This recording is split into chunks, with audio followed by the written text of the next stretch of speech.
California, the Lux Radio Theater presents Deanna Durbin, Herbert Marshall, Gail Patrick, and William Frawley in Mad About Music.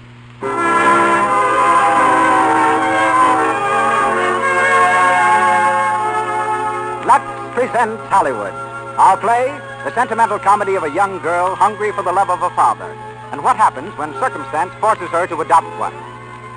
We're always glad, ladies and gentlemen, to hear how you like our programs. We enjoy hearing from you. And when you tell us of your purchases of Lux toilet soap as an indication of your appreciation, we're delighted. It's your enthusiasm for our products that makes this program possible. Tonight, we bring you Deanna Durbin, her charm and beautiful voice, Herbert Marshall, Gail Patrick, and William Frawley in Mad About Music.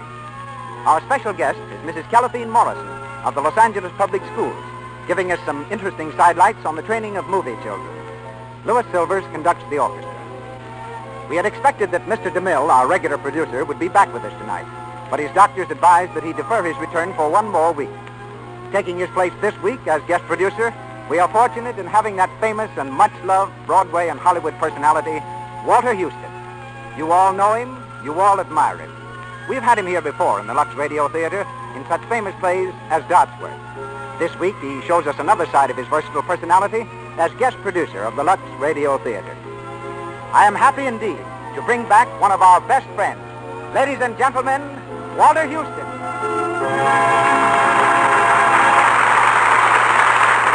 Thank you, Mr. Ruick, and good evening, everyone. You know, when a man has spent 35 years or so in a business or profession, I used to think he was entitled to form some definite ideas about his work. I know I did about acting, ideas that I cherished for years and years up until last week. In fact, when Mrs. Houston and I happened to go to the movies and see Mad About Music, I used to believe that it required many years before an actor could really accomplish things. And when youngsters would come and ask me what I could tell them about going on the stage or screen, that's what I told them. Hard work, experience, an intense desire for the job. Then along comes a pretty little girl of 15 called Deanna Durbin who knocks the spots out of all this sort of thing completely. Miss Durbin didn't want to be an actress. She wanted to be an opera singer. She had no experience. She lived in Los Angeles after coming here from Canada where she was born. But she paid no attention to the big studios that were her neighbors. She didn't collect autographs or stand in front of premieres or even visit a studio. Not only that, but she's at what I always thought was a girl's awkward age, when she's no longer a child and not yet a woman. But here she is, one of the biggest stars in the motion pictures, and one of the few I've ever heard of to make 3 smash hits in a row. How do I explain it? I don't. I only shake my head in wonder at her artistry. But I do know that Miss Durbin must have more than a great natural talent. She must have a tremendous innate honesty to be able to turn in the natural, convincing performances that so distinguish her. Since meeting her this past week, I've learned a few things more about her. That a good meal to Miss Durbin means a sirloin steak with chocolate caramel for dessert. She likes riding on horses and bicycles, has a pet spaniel named Tippy, and is something of a tease. She has brown hair, blue eyes, and weighs 105 pounds. And perhaps there is some clue to the secret of her splendid acting in a bit of advice given to her by Adolphe Monjou. Deanna, he told her, it takes just as much effort to make a bad picture as it takes to make a good one. She's never forgotten it. We hear Miss Durbin tonight as Gloria Harkinson. And with her come the same 3 stars from the picture. Herbert Marshall, who had just begun his new film, Anime Territory, at MGM, is Richard Todd. Gail Patrick is Miss Gwen Taylor, and Mr. William Frawley is Dusty Turner. Also from the original cast are Jackie Moran, Christian Rubb, Helen Parrish, and Marcia May Jones, as the Lux Radio Theater presents Mad About Music.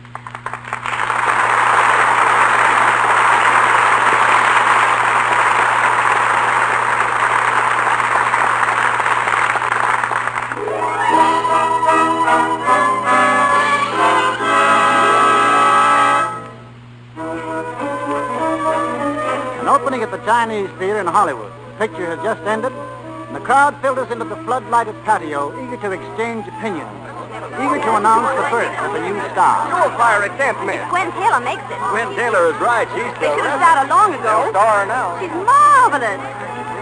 An hour later, the whole town, anxious to toast her name, new star sits alone in her room.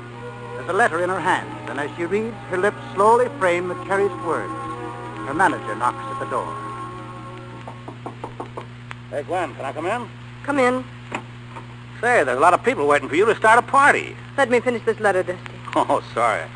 I forgot it's Tuesday. Well, what does she want now? Just an elephant tusk. Elephant tusk. Last month it was a tiger skin. The month before that, an African voodoo mask. Now an elephant tusk. Well, we're lucky it isn't a whole elephant, I guess. All those funny presents. What kind of a girl is she, Dusty, this daughter of mine? She's just a kid. All kids collect stuff. Dolls, pictures, elephant tusks. But this is different. I don't know anything about her, what she's really like, what's happening. Nothing's happening to her. Why, she's in the best school in Switzerland. But she should be here. She can't be here. You won't even let me write to her. It's too dangerous, Gwen. Now, we've been over this thing 1,000,000 times. You're doing a great job as a mother.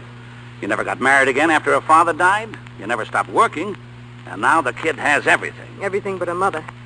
Dusty, I'm going to send for her. Now, wait. Look, Gwen. To the whole world, you're Gwen Taylor, a glamour girl. That's the role that made you a star.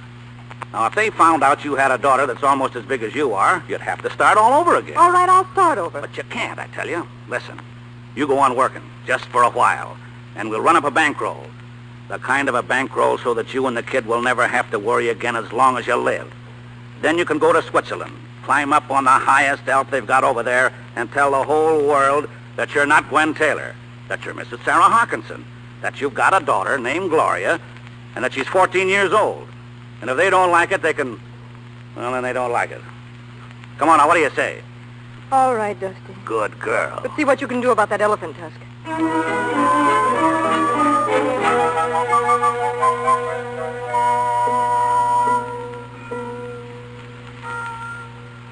Young ladies must not stick nails in other young ladies' bicycle tires. You may write that on the blackboard, Gloria. But, Mademoiselle, I didn't do it. Write it 200 times, please, Gloria. But I didn't do it. I didn't stick nails in anyone's tires. Then who did? Why, it wasn't I, Mademoiselle. I'm sorry, Gloria. When you finish, you may join the other young ladies at their game. Young ladies must not stick nails in other young... Hello. Oh, hello. Mind if I watch Gloria? Young ladies must not stick nails in other young ladies' bicycle tires. You're the one who did it, aren't you, Felice? How many times do you have to write it? I knew it was you. 100 or 200? I know. You're angry because I was the leader today. Why do you dislike me, Felice? What makes you think I dislike you? Don't you? No, I don't dislike you. I hate you. Goodbye, Gloria.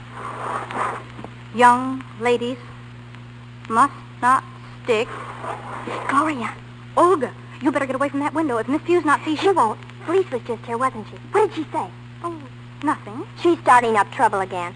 You know what she said today? It was about your father. What did she say about my father? She said she didn't believe he was an explorer, and she didn't believe he sent you the voodoo mask and the tiger skin and all those trophies and things. Oh, who pays any attention to what she says? Nobody, but she said she was going to prove it. Well, how can she?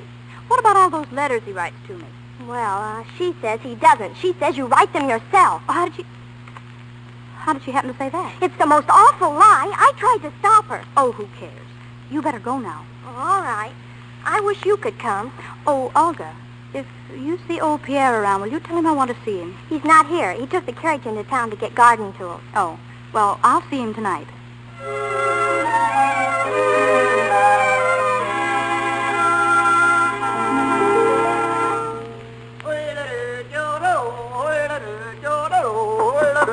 Come in. Good evening, Pierre. Hello, Gloria.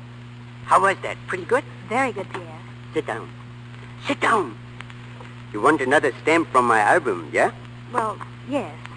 Where is the papa now? He's in Africa. We'll see where in Africa. Ah, the Gold Coast. Say, that's a 10-franc stamp. Give me the letter. I didn't write the letter. What? I didn't write the letter yet. But don't you write yourself a letter from your papa every Saturday? Yes, but this Saturday you've got to write it. Me?